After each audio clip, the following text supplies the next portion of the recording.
Good evening. I feel a little silly sitting in a room talking to a camera by myself, but I guess who knows? After a few more of these things, I might get started on a YouTube channel or something. Immediately after I read the assignment for this, asking us whether or not the United States can afford to uh, expand its space program, I knew right off the bat what my response was. The United States cannot not afford to expand its space program. It's vital.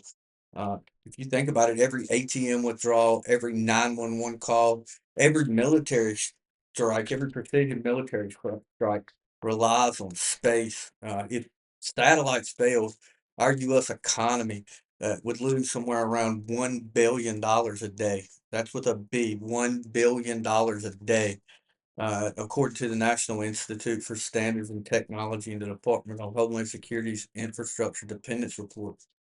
The space domain, it underpins both our national security and our economic stability.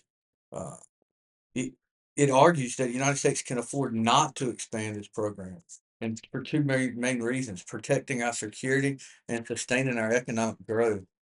Space has become contested now, and according to the Center for Strategic and International Studies, 2025 space threat assessment, our adversaries, our largest ones, China and Russia, are developing anti-satellite weapons, jamming systems, and cyber tools that target our United States military bases and commercial assets daily. Um, for almost a decade after the space shuttle shut down, I'm old enough to remember that we relied on Russia, one of our most significant geopolitical adversaries, one of our biggest foes, to get our astronauts to the International Space Station. That dependence cost us millions of dollars per seat, and it also gave Moscow and Russia leverage over us during times of political tension, and we couldn't respond to things in the way we wanted to because our astronauts were in Russian hands. Um, that came back to bite us in 2022. You probably remember that the Russian spacecraft suffered a coolant leak and stuck two American astronauts at the International Space Station. NASA couldn't go get them. We had to rely on Elon Musk and SpaceX to send a Dragon capsule up there to get them back for us.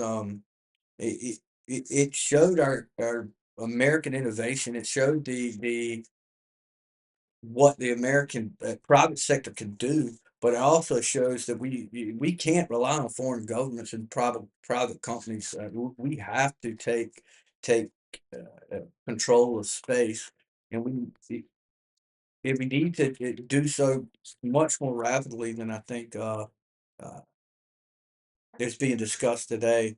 Um, Expanding our pro space program would allow us to reclaim sovereign control, build hybrid satellite constellations and maintain a rapid launch capability for both defense and crisis response.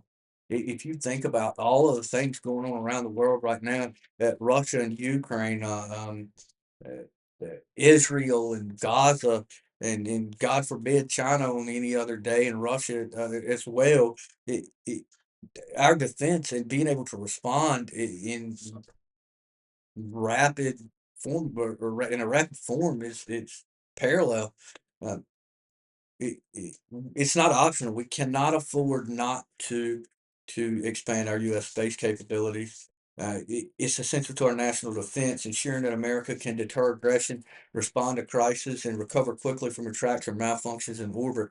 Um, I'm not sure how many of you guys paid attention last week when AWS went down. Uh, Somewhere around 40% of the United States commerce took a halt because Amazon Web Services didn't work.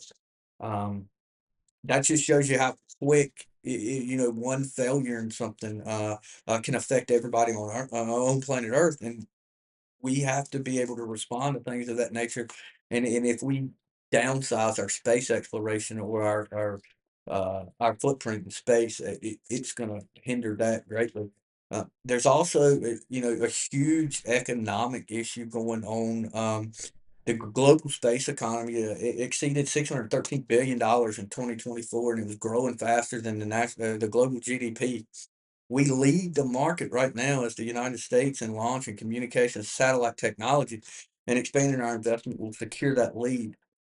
GPS alone, global positioning systems alone, according to report from NIST and Department of Homeland Security, has generated more than $1.4 trillion in U.S. economic benefit since the 80s. You can't get in a new car. You can't get a new phone. You can't do anything nowadays without something tracking you.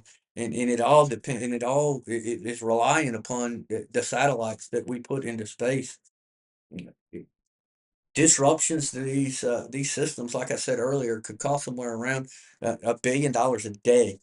We're talking about agriculture, finance, logistics, energy. Uh, it, it, it's unfathomable. You can't think of what $1 billion a day is. You couldn't even see it. You could if you stack $100 bills on top of each other, you couldn't understand what $1 billion is.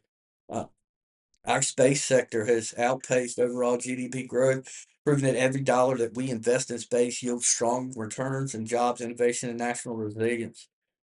For cost and feasibility, the Aerospace Corporation's 2025 defense space budget shows the $29.6 billion Space Force budget is only 3.5% of our total defense spending. That means expansion is both feasible and fiscally responsible, especially if we coordinate it with private sector partnerships that lower costs and accelerate innovation.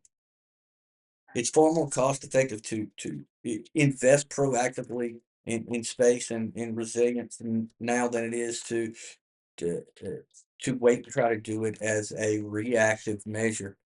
The space sector has outpaced. Uh, oh, I'm sorry. Hold on one second. That's So in conclusion, in the year 2025, space is a foundation of U.S. security and prosperity.